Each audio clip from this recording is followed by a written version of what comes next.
Assalamualaikum warahmatullahi wabarakatuh. Selamat pagi anandaku semuanya. Sekarang kita masuk kepada materi selanjutnya.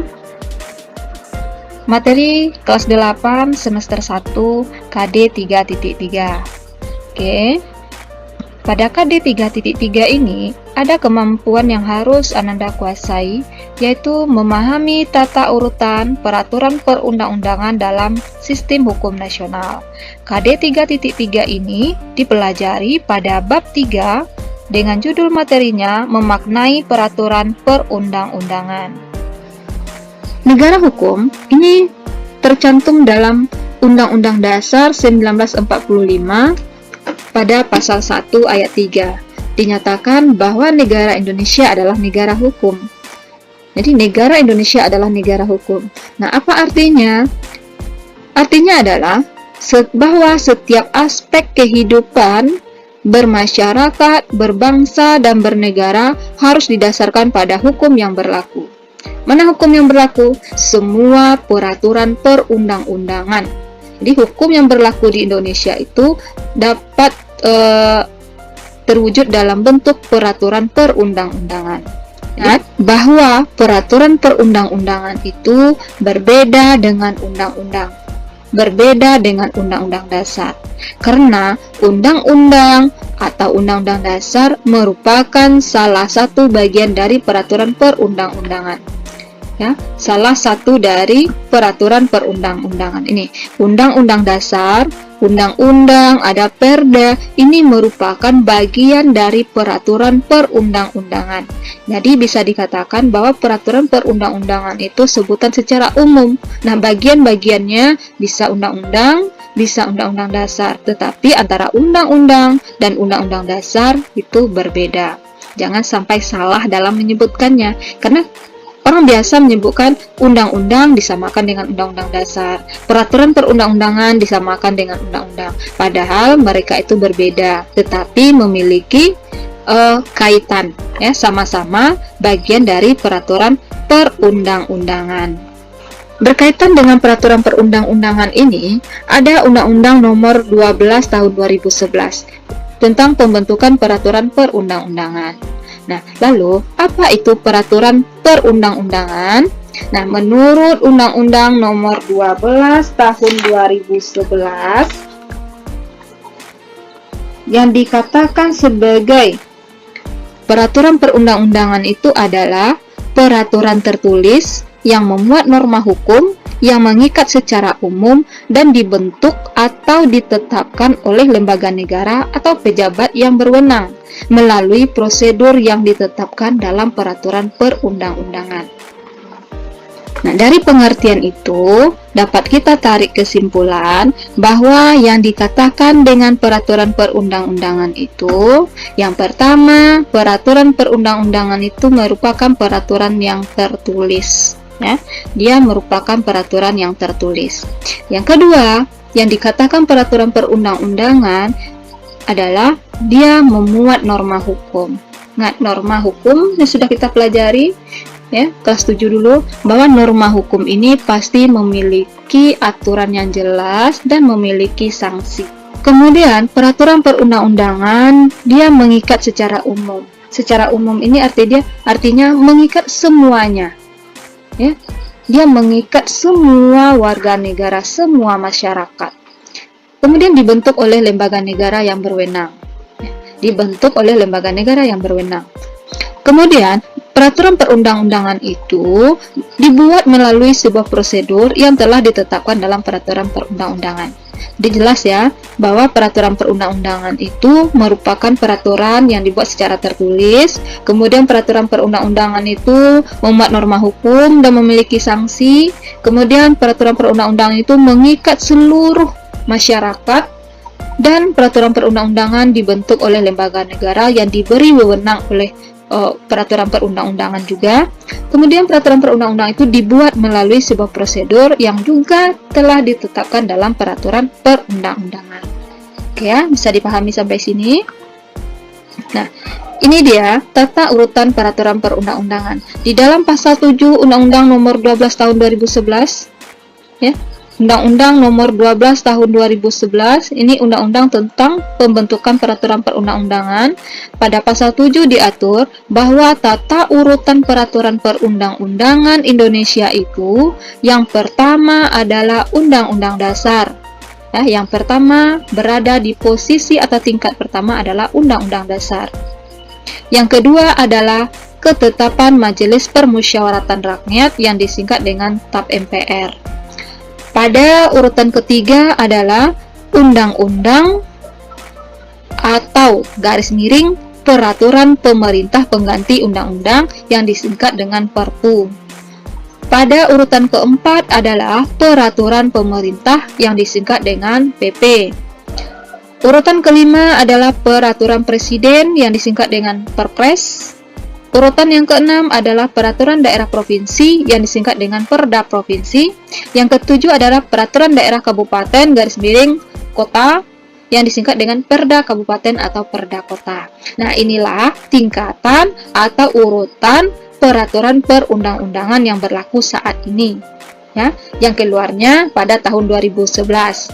Nah, siapa saja yang berwenang dalam membuat atau membentuk peraturan perundang-undangan? Yang 7 ini.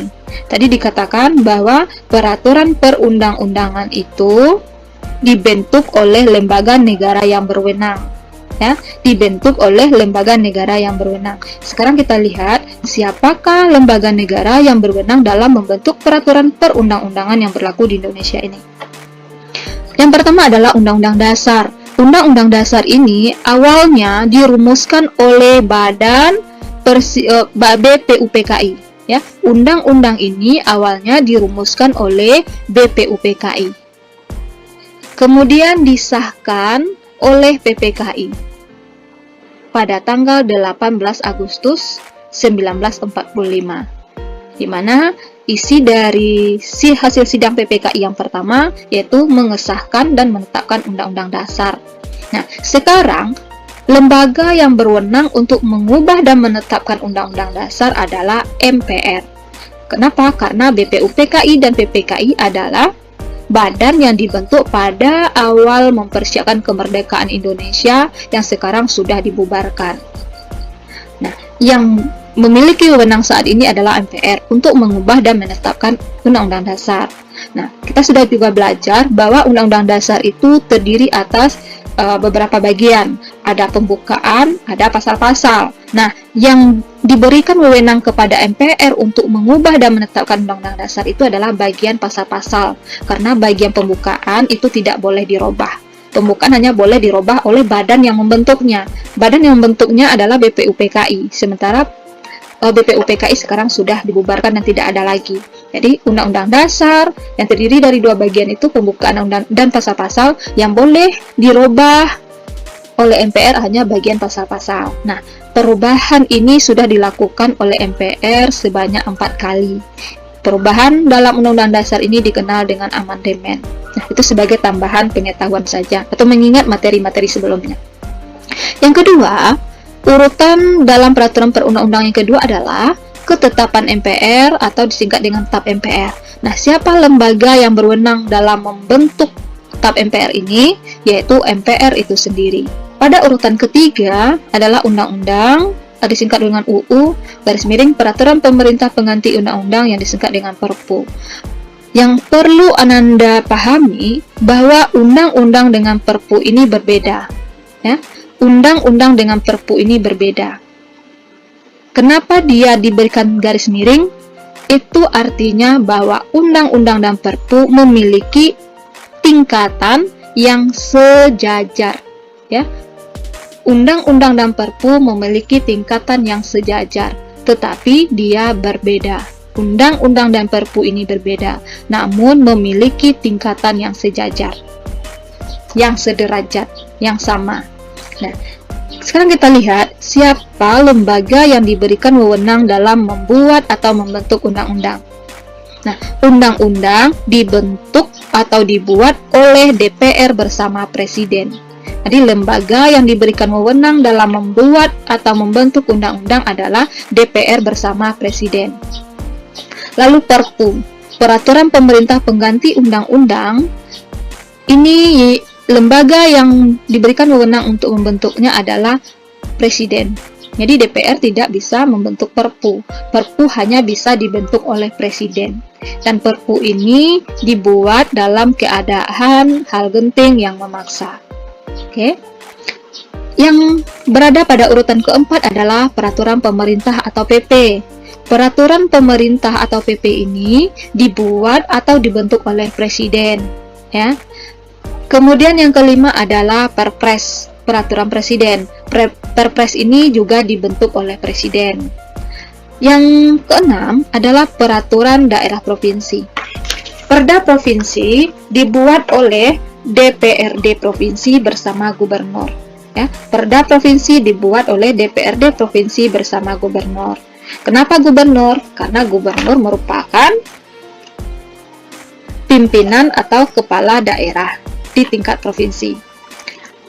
Yang ketujuh adalah peraturan daerah yang disingkat dengan Perda, Perda Kabupaten dan Perda Kota. Sama halnya dengan yang ketiga ini, Undang-Undang Perpu, Perda Kabupaten Kota ini juga berbeda. Perda Kabupaten, Perda Kota ini juga berbeda, wilayahnya berbeda. Namun tingkatnya sama. Kabupaten dan kota ini tingkatnya sama, namun perdanya berbeda. Ya. Siapa lembaga yang memiliki wewenang untuk membentuknya? Kalau dia Perda Kabupaten ini dibentuk oleh DPRD Kabupaten bersama Bupati. Ya. Perda Kabupaten dibentuk oleh DPRD Kabupaten bersama Bupati. Sementara Perda Kota dibentuk oleh DPRD Kota bersama Wali Kota. Nah, untuk perda yang dikeluarkan oleh Wali Kota Padang itu adalah perda yang dibuat oleh DPRD Kota Padang bersama Wali Kota. Contohnya ya. Jadi ini adalah lembaga-lembaga yang membentuk peraturan perundang-undangan, di mana wewenang untuk membentuk peraturan perundang-undangan ini diberikan oleh peraturan perundang-undangan itu sendiri. Kalau kita perhatikan, dari tata urutan peraturan perundang-undangan ini, mulai dari Undang-Undang Dasar sampai ke Perda, Kabupaten Kota, dia memiliki tingkatan. Kita tidak boleh membalik-balikkan atau menukar posisinya, karena posisi ini sudah diatur dalam peraturan perundang-undangan. Bahwa peraturan perundang-undangan yang berlaku memiliki tingkatan atau hierarki. Jadi, tingkatan ini dikenal juga dengan istilahnya hierarki. Hierarki itu adalah tingkatan atau urutan. Nah, peraturan perundang-undangan yang satu memiliki kedudukan yang lebih tinggi dibanding dengan peraturan perundang-undangan yang lain. Kalau kita lihat ini, manakah peraturan perundang-undangan yang memiliki kedudukan yang lebih tinggi? Bagus, ya.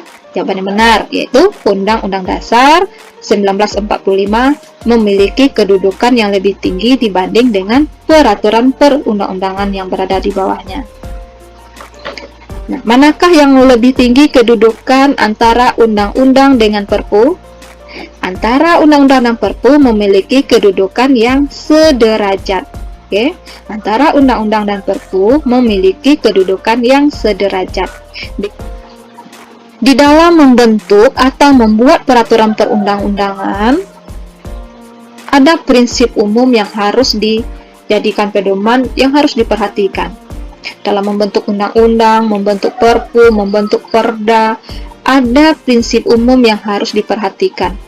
Nah, mana prinsipnya? Yang pertama, bahwa dalam membentuk peraturan perundang-undangan itu harus ada dasarnya. Ya, untuk membentuk sebuah undang-undang harus ada dasarnya. Nah, apa dasarnya? Pada prinsip pertama dinyatakan bahwa dasar peraturan perundang-undangan selalu peraturan perundang-undangan. Yang kedua, prinsip dalam pembentukan peraturan perundang-undangan itu yaitu bahwa hanya peraturan perundang-undangan tertentu saja yang dapat dijadikan landasan yuridis, artinya landasan hukum.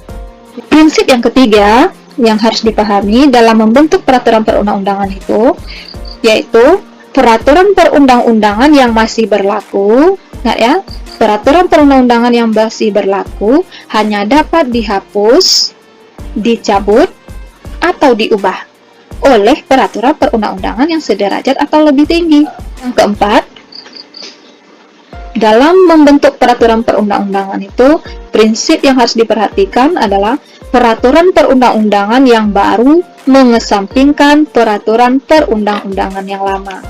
Kemudian prinsip yang kelima, dalam membentuk peraturan perundang-undangan itu, peraturan perundang-undangan yang lebih tinggi mengesampingkan peraturan perundang-undangan yang lebih rendah. Prinsip yang keenam, dalam pembentukan peraturan perundang-undangan itu, bahwa peraturan perundang-undangan yang bersifat khusus dapat mengesampingkan peraturan perundang-undangan yang bersifat umum. Peraturan perundang-undangan yang sifat khusus dapat mengesampingkan peraturan perundang-undangan yang bersifat umum. Yang ketujuh, setiap jenis peraturan perundang-undangan memiliki materi yang berbeda-beda. Jadi, setiap materi peraturan perundang-undangan yang A, B, C itu memiliki materi yang berbeda-beda. Jadi, tidak ada materi yang sama dalam peraturan perundang-undangan yang dibuat oleh lembaga yang sudah diberikan wewenang. Pertemuan pertama ini kita cukupkan. Semoga Ananda dapat memahami apa yang Ibu jelaskan tadi. Terima kasih. Assalamualaikum warahmatullahi wabarakatuh.